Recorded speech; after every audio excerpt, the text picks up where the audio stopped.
그러면 우리 사무엘상 29장 이렇게 이제 좀 보겠습니다. 29장 1절서부터 좀 읽겠습니다. 블레셋 사람들은 그들의 모든 군대를 아벡에 모았고 이스라엘 사람들은 이스라엘에 있는 셈 곁에 진쳤더라.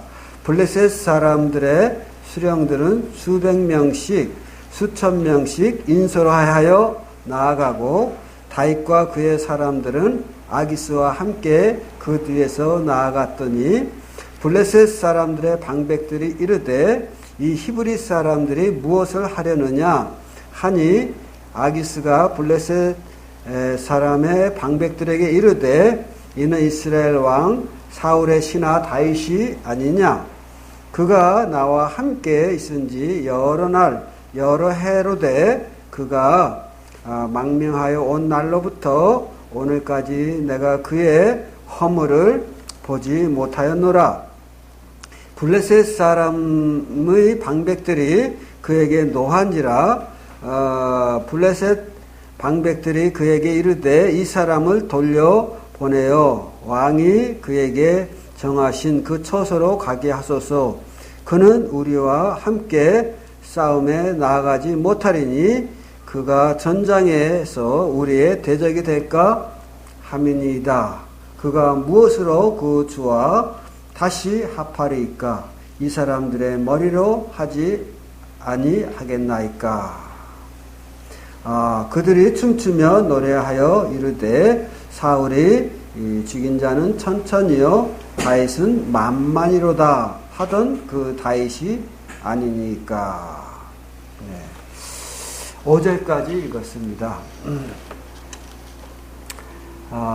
우리가 이제 여기서 다윗이 처한 그런 모습을 좀 보게 됩니다. 그것은 뭐냐면 이제 블레셋 군대가 이스라엘과 전쟁을 하기 위하여, 즉 이스라엘을 공격하기 위하여 이제 작전을 세우고 여기 말씀 1절에 있는 대로 그 군대를 아벡에 모았다 그랬어요. 그리고 이제 2절에서는 이제 그 아벡에 모인 그 군대를 이제 점검 겸 사열하기 위해서 이제 각 그 부대들이 이제 방백과 또 블레셋 왕 앞에서 이렇게 행진을 하게 됩니다. 그래서 예를 들어 A라고 하는 부대가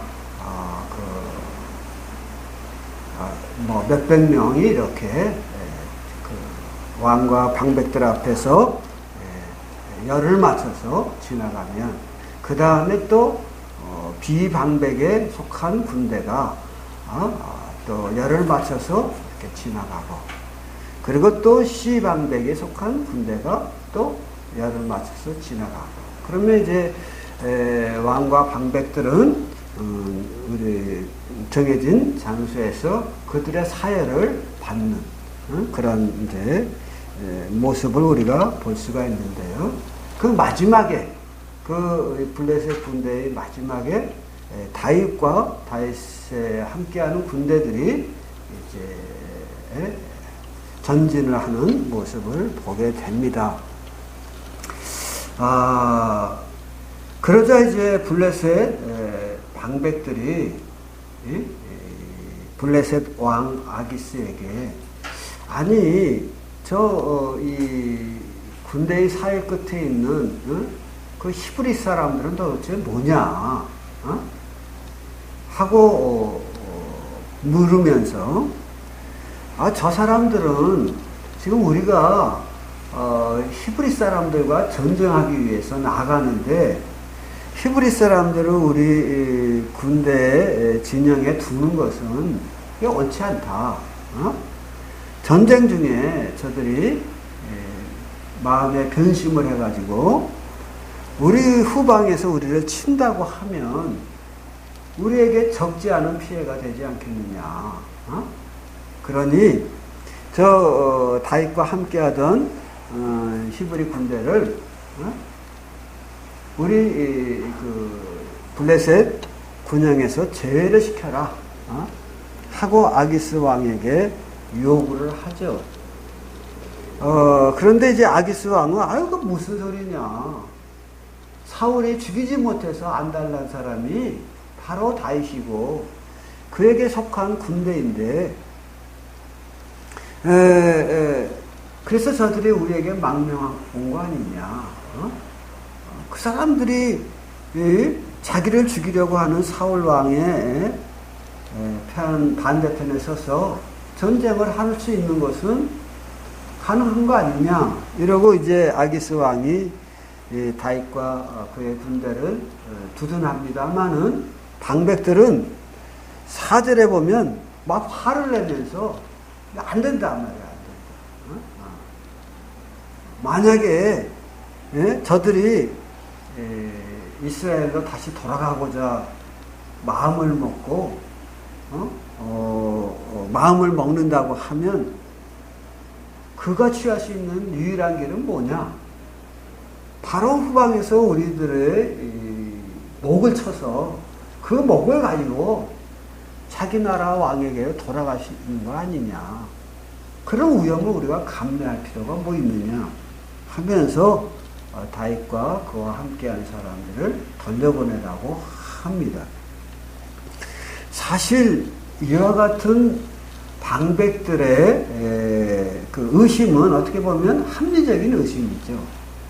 또 한편으로는 그 5절에 보면 사울이 죽인 자는 천천히요 다윗이 죽인 자는 만만이로다, 이런 이제 노래를 블레셋 방백들이 아기스 왕에게 하는 것을 보면 그 합리적인 의심만 가지고 하는 게 아니라 만약에 이번 전쟁에서 다윗이 용감히 나가서 우리 블레셋과 싸울 때의 그 용맹성을 드러내어 싸운다고 하면 결국 전쟁의 승리에 공로를 누가 다 가져간다? 다윗과 그의 부하들이 가져갈 거 아니냐. 그러면 우리 블레셋 사람은 뭐냐? 들러리냐? 그럴 수는 없다 하는 이런 어떤 질투심도 들어가 있는 거죠. 그래서 이제 이렇게 반대를 하고 있습니다만은 사실 여기에는 이 말씀을 가만히 묵상해 보면 하나님의 놀라운 은혜의 섭리가 역사하고 있는 거예요. 왜냐하면 지금 2절에 있는 대로 다윗과 그의 사람들이 아기스 군대와 함께 사회를 하기 위해서 이렇게 진군을 하고 있습니다만은 이 진군 끝에 결국은 무엇입니까? 블레셋 군대와 더불어 자기 동족인 그 이스라엘과 더불어 싸워야 하는 엄청난 문제가 있잖아요. 다른 말로 표현하면 이스라엘의 군대의 목에 칼을 겨누어야 되는 이런 일이 있다 그 말이에요. 우리는 이미 사무엘상 전반부를 통해서 또 후반부 우리가 상고해 본 말씀을 통해서 다윗이 고백한 그런 진리들을 봅니다. 그것은 무엇입니까? 하나님께서 기름 부은 자를 치는 것이 옳으냐? 그것은 옳지 않다. 하고 그 다윗은 사울 왕, 곧 자기를 죽이려고 하는 사울 왕을 죽일 의사가 없다고 하는 뜻에서 사울 왕이 벗어놓은 옷의 옷자락을 베었거든요. 그런데 그 옷자락을 벨 때 그의 마음이 찔렸다 그랬어요. 그리고 말하기를 누구든지 손을 들어 여호와의 기름 부음 받은 자를 친다면 그거 어찌 죄가 없겠느냐, 이런 이야기를 하는 거거든요. 이런 다윗의 양심 속에 이건 옷자락을 베는 그런 문제가 아니라 옷자락을 베고도 마음에 찔렸던 사람이 그 왕을 향하여 창과 칼을 겨누고 그들을 죽인다고 하는 일이 어찌 마음 편한 일이겠느냐 이거. 도망가고 싶겠지만 한편으로 그러나 모든 환경이 도망갈 수가 없는 형편이에요. 왜? 그동안에 블레셋 군대에 와서 망명해온 이후로 사울 왕의 추격으로부터 이제 벗어날 수 있어서 기쁜 마음이 있었긴 했지만 반대로 보면 블레셋 왕 아기스에게 은혜를 입은 거잖아요. 그래서 또 다윗은 내가 정말 왕에게 충성하는 사람입니다 라는 것을 보여주기 위해서 때때로 기회만 있으면 나가서 그 블레셋 변방에 있는 이방 민족들을 쳐서 멸한 후에 그들에게서 노획한 물건들을 가지고 아기스에게 보고를 하면서 마치 이것이 유다, 즉 이스라엘의 남방을 쳐서 얻은 노획물인 양 이렇게 보고를 해왔단 말이에요. 그렇기 때문에 아기스 왕은 이 다윗이 이제 완전히 자기 편이 됐다 이렇게 생각하고 있는 사람이었어요. 그러나 분명한 것은 무엇입니까? 다윗이 쳤던 사람들은 블레셋 사람들은 아니었을지라도 그러나 전쟁이 나면 블레셋 사람들 편에서 이스라엘과 싸울 수 있는 이방 민족들이었거든요. 이것은 무엇을 말하냐면 여전히 저는 블레셋 땅에 피신해 있을지라도 이스라엘의 마음이 있었던, 그래서 이스라엘의 장차 적이 될 수 있는 이방 족속들을 쳐서 멸하는 일들을 했던 것입니다. 그런 그가 지금 블레셋 왕과 또 블레셋 군대와 더불어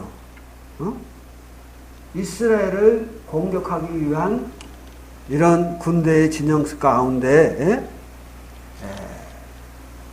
함께한다고 하는 것은 정말 다윗과 또 다윗과 함께하는 사람들의 입장에서는 그 도망가고 싶은 그런 장소였을 것입니다. 그러나 도망간다고 하면 어떻게 될까요?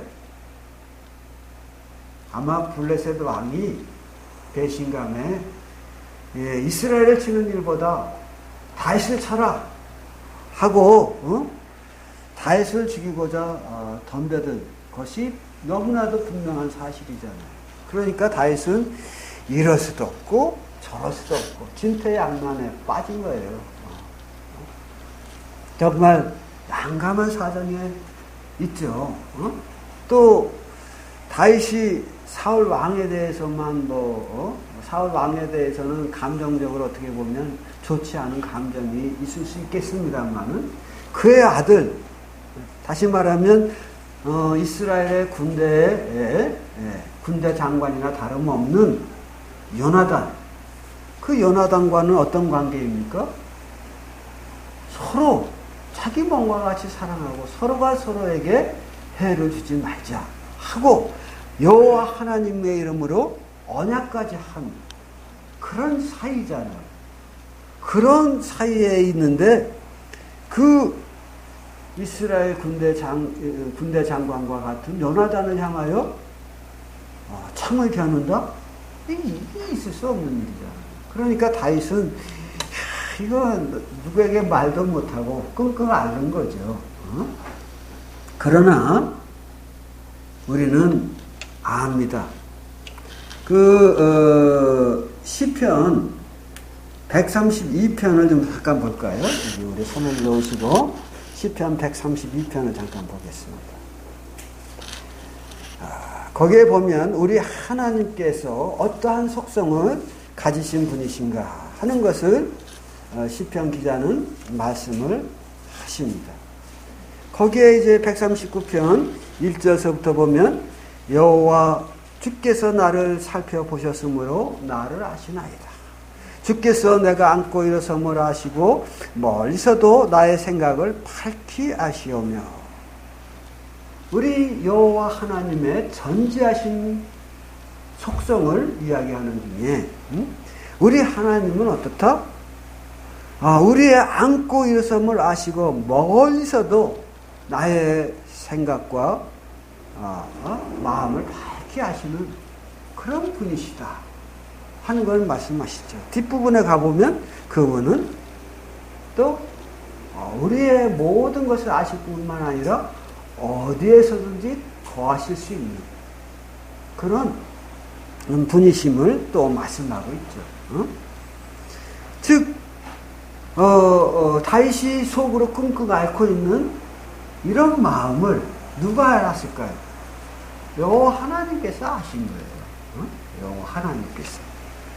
그래서 여호와 하나님께서 다윗이 진퇴양난에 빠진 것을 아시고 그 방백들에게 합리적인 의심을 하게 할 뿐만 아니라 더 나아가 우리의 공을 다윗에게 뺏길 수는 없지 않느냐, 이런 블레셋 방백들의 질투심을 유발시켜가지고 아기스 왕에게 다윗이 우리와 함께하는 것은 도저히 있을 수 없는 일이다 라고 왕에게 강력하게 요구하는 이런 방백들의 요구를 일으켜 세웁니다.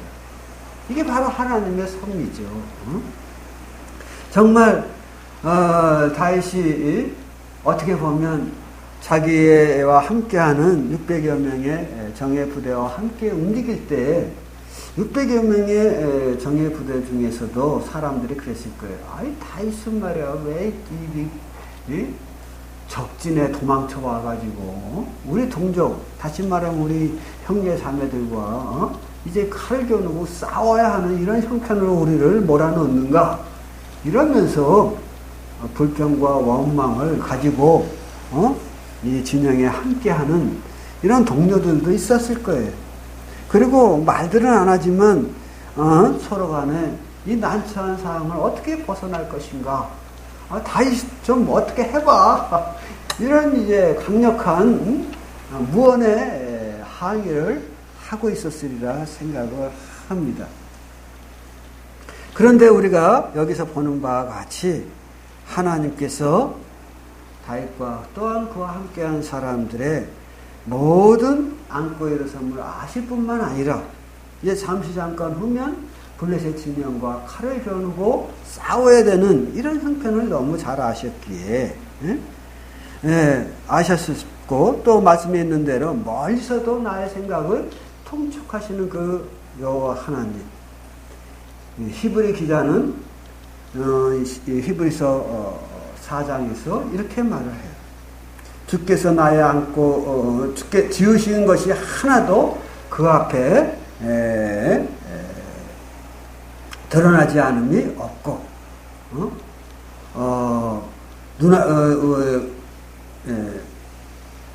지으신 것이 하나도 그 앞에 드러나지 않음이 없고 우리 결산을 받으실 이 눈앞에 만물이 벌거벗은 것 같이 드러나느니라, 이렇게 말씀하거든요.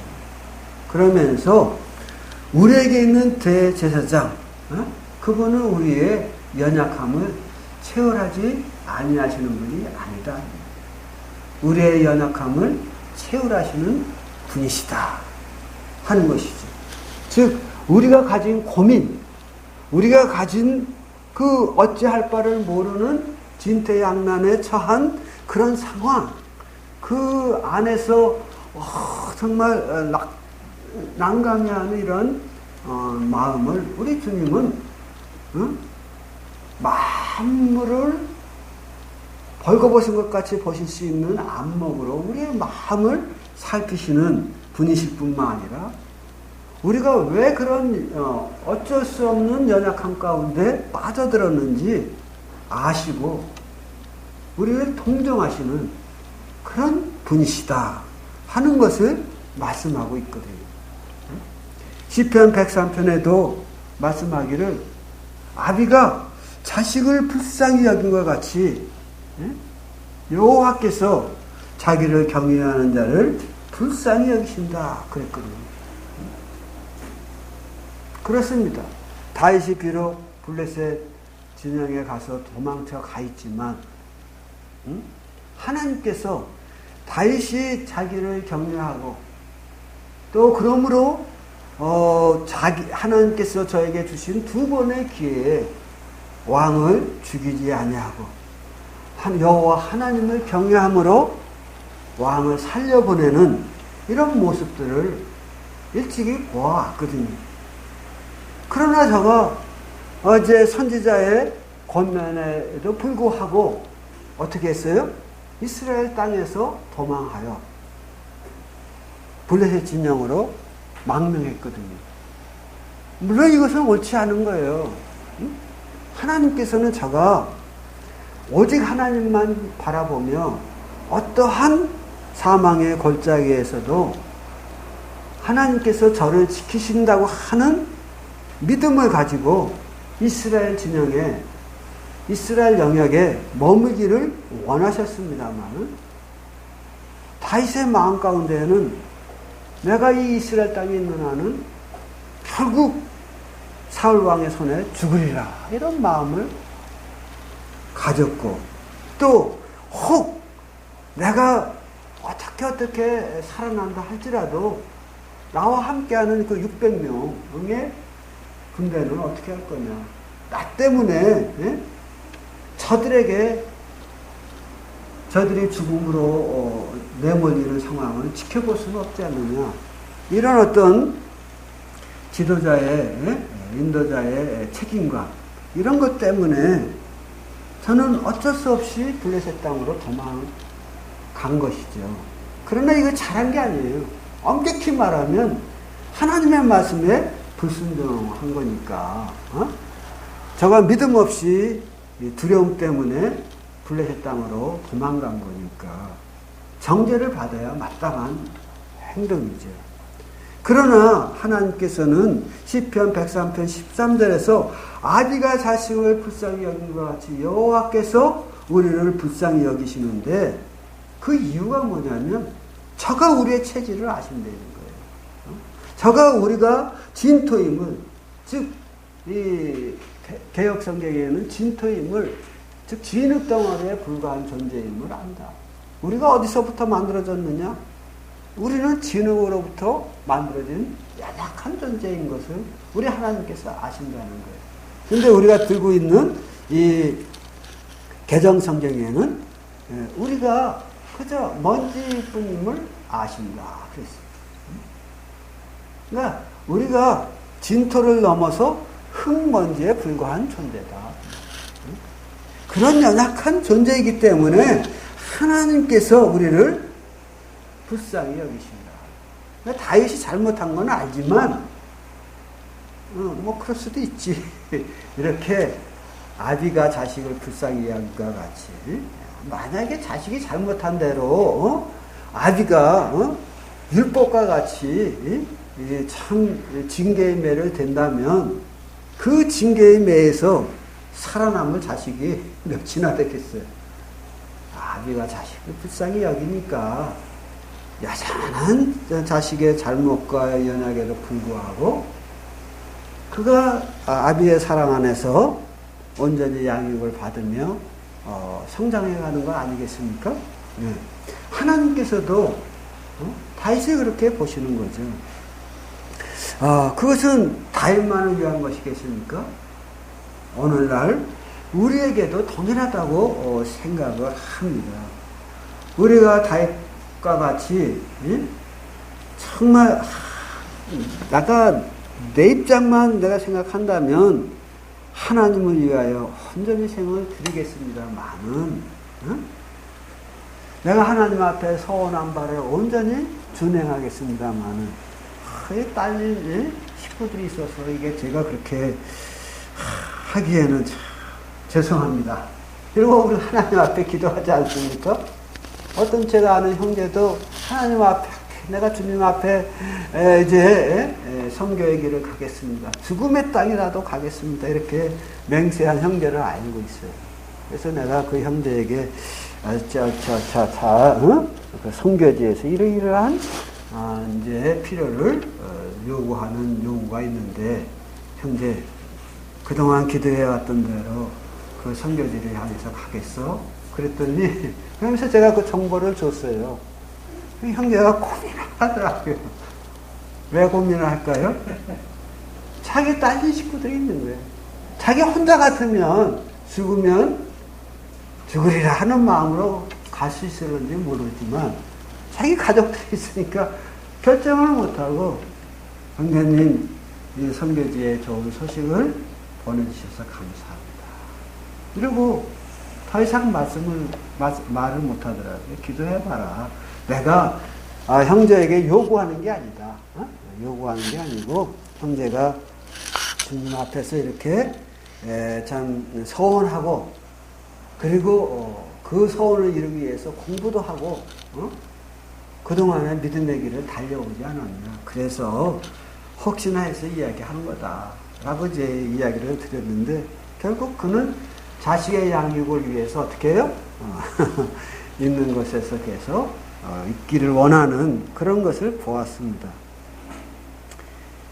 이게 이제 우리의 연약함이에요. 이게.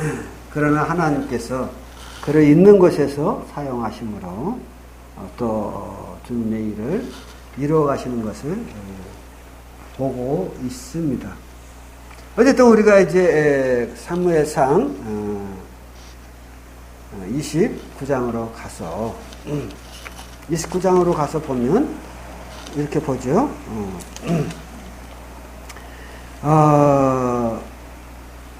10절 9절부터 읽겠습니다. 아기스가 다윗에게 대답하여 이르되 내가 내 목전에 하나님의 전령과 같이 선한 것을 내가 아나. 블레셋 사람들의 방백들은 말하기를 그가 우리와 함께 전장에 올라가지 못하리라 하니. 블레셋 방백들이 막 반대를 하죠. 아까 말한 이유로 인해서. 그러니까 이제 아기스 왕이 못 간다 이렇게 이야기를 합니다. 너는 우리와 함께 못 간다. 그랬더니 다윗이 또 거기에다 이제 자기의 온전함을 왕에게 이제 드러내기 위해서, 아니 저에게 무슨 허물이 있습니까? 내가 왕에게 충성하지 않았습니까? 그런데 어떻게 왕이 저보고 전쟁터에 못 간다고 말하십니까? 이러고 마음에도 없는 이야기를 합니다. 그러나 이제 아기스 왕은 말하죠. 10절에서 그런즉 너는 너와 함께 온 군대와 더불어 이제 새벽이 되면 일어나서 내가 너에게 허락한 시글라 땅으로 돌아가라. 이렇게 말을 하죠. 그래서 다윗이 그 어쩔 수 없는 정말 죽음의 구덩이에서 어떻게 해요? 빠져나오게 됩니다. 빠져나와서 자기가 시글락이라고 하는 자기의 본거지로 돌아오게 되죠. 왕에게는 배신자의 모습을 보이기보다는 도리어 더 신뢰감을 주면서 아주 이렇게 빠져나오는 모습을 봐요. 여기서 우리는 하나님의 놀라운 지혜와 은혜를 보는 것이죠. 네? 그래서 우리가 다윗과 같이 앞으로 나가지도 못하고 뒤로 물러서지도 못하고 좌우로 나갈 수도 없는 이런 형국이 될 때 우리는 어떻게 해야 할까요? 우리의 생각을 따라서 철삭거리고 움직이기보다는 잠잠히 여호와를 기다리는, 그러면 여호와께서 아비가 자식을 불쌍히 여김과 같이 우리를 불쌍히 여기셔서 피할 길을 내시지 않겠느냐 하는 거예요. 말씀에 기록된 것처럼 하나님은 미쁘사 우리가 감당치 못할 시험을 허락지 아니하시고 시험 당할 쯤에 피할 길을 내실 뿐만 아니라 또 능히 감당케 하신다. 능히 감당할 시험을 우리에게 허락하시고 감당치 못할 때에는 피할 길을 내어 주신다는 거지. 그래서 하나님께서 다윗이 처한 이런 절박한 상황을 다윗이 여기 보면 기도했다 이런 내용이 없어요. 그러나 아마 다윗이 속으로 기도했겠죠. 어찌 기도 안 했겠어요. 그때 하나님께서 그에게 피할 길을 내어 주셨다고 하는 것이죠. 우리는 다윗의 시에서도 그런 거 있지 않습니까? 내가 사망의 골짜기를 다닐지라도 여호와께서 나와 함께 하시리니 하면서 주의 지팡이와 막대기가 나와 함께 하신다. 이런 말씀을 하고 있거든요. 그리고 원수의 목전에서 내게 상을 베푸시니 이런 내용의 말씀을 우리는 접하지 않습니까? 그렇습니다. 완전히 상황을 반전시키는 우리의 형편을 아시고 우리와 함께 하시는 전지하신 하나님, 전능하신 하나님의 은혜를 우리는 보게 되는 것입니다. 호세아서 2장 15절에도 그런 말씀이 있어요. 찾지는 않겠습니다만은 하나님께서 이스라엘 백성들에게 말씀하는 말씀 중에 악올 골짜기로 소망의 문을 삼으리니 하는 그런 말씀이 있어요. 악올 골짜기는 어떤 골짜기입니까? 바로 이스라엘의 범죄한 아간이 자기가 지은 죄로 인하여 돌에 맞아 죽은 저주의 골짜기거든요. 죽음의 골짜기예요. 그런데 그 죽음의 골짜기를 가리키면서 말씀하기를 악올 골짜기로 소망의 문을 삼겠다. 이 말의 의미는 뭡니까? 이제는 죽었구나. 이제는 끝이구나. 하고 우리가 정말 내가 여호와를 믿고 섬기며 따라왔는데 주여 이제는 죽으면 죽으리이다 라고 마음에 이제 각오를 하고 기다릴 때 그때 하나님께서 일하셔서 그 죽음의 골짜기가 소망의 문으로 바뀌게 만드는 이런 역사를 하신다는 거예요. 우리는 그것을 어디서 봅니까? 성경에서 곳곳에서 봅니다. 다니엘이 하나님을 경외함으로 우상에게 신상에게 경배하라고 할 때 내가 그 신상에 경배하지 않으리니 그 풀무 가운데 신상에 경배하지 않는 자들을 풀무 가운데 던져놓겠다고 하셨으나 왕이 던져놓을지라도 여호와께서 나를 그 풀무 가운데서 건져내겠고 건져내지 아니할지라도 내가 신상에게 절하지 아니하리이다. 이런 고백을 하잖아요. 그래서 결국 그는 어떻게 됩니까? 왕의 분노를 사서 풀무 가운데 던져줍니다마는 그는 그 풀무 가운데서 살아나오는 놀라운 경험을 하잖아요. 그로 인해서 완전히 그의 죽음의 골짜기에 임했던 다니엘과 그 세 친구들은 완전히 상황이 역전이 돼서 도리어 총리가 되고 총리를 받드는 신하들이 되지 않습니까? 놀라운 변화예요.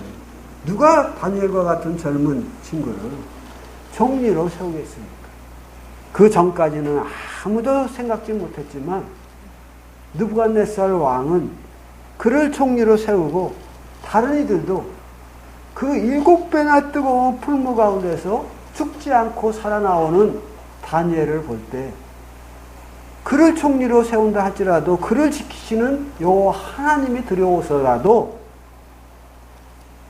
입을 뻥긋할 수 없는 이런 상황으로 변화되지 않습니까? 이러한 모습은 우리가 곳곳에서 봅니다. 다니엘서 후반부에서도 볼 뿐만 아니라 출애굽기에서도 이스라엘을 불쌍히 여기시고 구원하시는 하나님. 사실 그 호세아서 제가 말씀을 드렸는데 아골 골짜기를 소망의 문으로 삼아주시는 여호와께서 거기서 계속 말씀하기를 뭐라고 말씀하시냐면 내가 너희를 응대하기를 너희가 어렸을 때, 즉 이스라엘이 어렸을 때에 너희가 애굽에서 노예 생활을 하지 않았느냐. 그때 내가 너희를 불쌍히 여기고 출애굽시켜 이 땅으로 인도하지 않았느냐.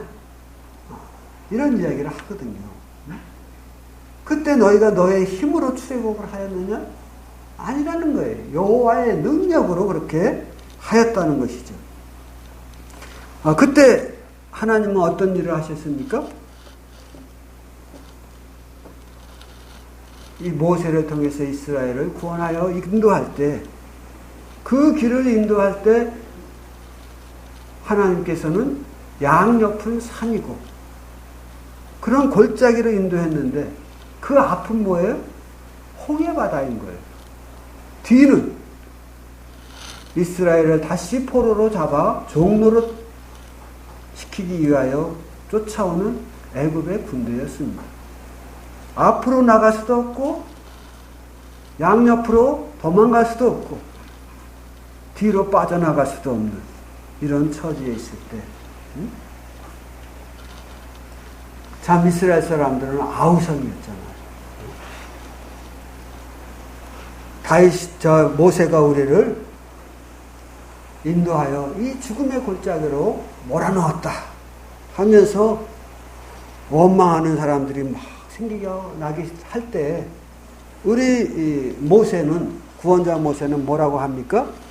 너희는 두려워하지 말고 가만히 서서 여호와께서 오늘 너희를 위하여 행하시는 구원을 보라 하고 목청을 높이지 않습니까?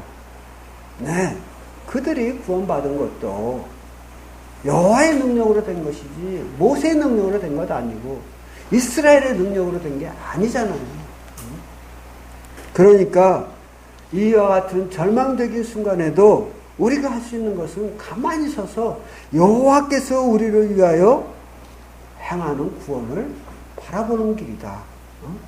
그는 아비가 자식을 불쌍히 여긴 것 같이 자기를 경외하는 자를 불쌍히 여기시니 우리가 그를 바라봐야 되지 않겠느냐. 그는 우리의 체질을 아시는 분이기 때문에 우리가 진토에 불과한, 먼지에 불과한 존재인 것을 아시는 분이기 때문에 우리의 여러 가지 연약으로 인하여 잘못된 것이 좀 보일지라도 그것에 개의치 아니하시고 그 영원하신 사랑 가운데에서 우리를 대하실 것이다. 이게 모세의 생각이었잖아요. 그런데 우리는 이와 같은 생각을 어디서도 봅니까? 바로 사무엘상 29장에서도 보는 거예요. 그래서 비록 저가 믿음이 없이 하나님의 말씀에 완전히 따르지 못한 연약을 가지고 블레셋 땅으로 가고 또 블레셋 군대와 더불어 함께하는 시간들을 가졌지만 하나님께서는 저를 불쌍히 여기시고 저가 그 참 진퇴양난의 죽음의 처지에서 저가 빠져나올 수 있도록 이렇게 일하시는 하나님의 역사를 봅니다. 그러므로 우리는 이제 이와 같은 놀라운 하나님께서 어제나 오늘 위하여 영원토록 동일하시다고 하는 사실을 알고 오늘 우리가 처한 처지를 그분은 멀리서도 우리의 생각을 통촉하시는 분이심을 우리가 이해하고 그분의 손길을 기다릴 줄 아는 우리가 되었으면 좋겠습니다. 그리고 그 손길에서 우리에게 나갈 방향을 보여주면 우리는 그 나갈 방향을 믿음을 가지고 나아가는 이런 자들이 된다고 하면 우리의 남은 생이 좀 더 복된 생이 되지 않겠느냐. 우리 남은 생이 좀 더 영광스러운 생이 되지 않겠느냐. 하나님 앞에 칭찬받는 시간이 되지 않겠느냐. 물론 우리가 잘못하면 하나님은 때때로 징계를 하셔요. 그것이 이제 30장에서도 나옵니다만 우리가 죄를 짓고도 하나님의 은혜만 받을 거다. 이런 이제 우리가 좀 욕심 많은 생각을 하는 경우가 종종 있습니다만은 그러나 하나님은 우리가 잘못할 때 사랑의 매를 되시기도 하시는 분이에요. 그러나 우리로 하여금 죽도록 내버려 주시는 분은 아니시다. 악어의 골짜기와 같은 저주받은 사망의 골짜기에서도 우리에게 소망의 문을 만들어 주시는 그런 분이시다. 정말 제자들이 예수님이 십자가에 달려 돌아가실 때 얼마나 낙담 있겠습니까? 우리는 그것을 어디서 봐요? 엠마오로 내려가는 두 제자에게서 보는 거예요.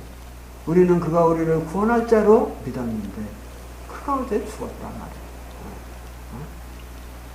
그리고 이제 자기의 본연의 모습으로 돌아가지 않습니까? 그러나 주님은 그들에게 다가오셔서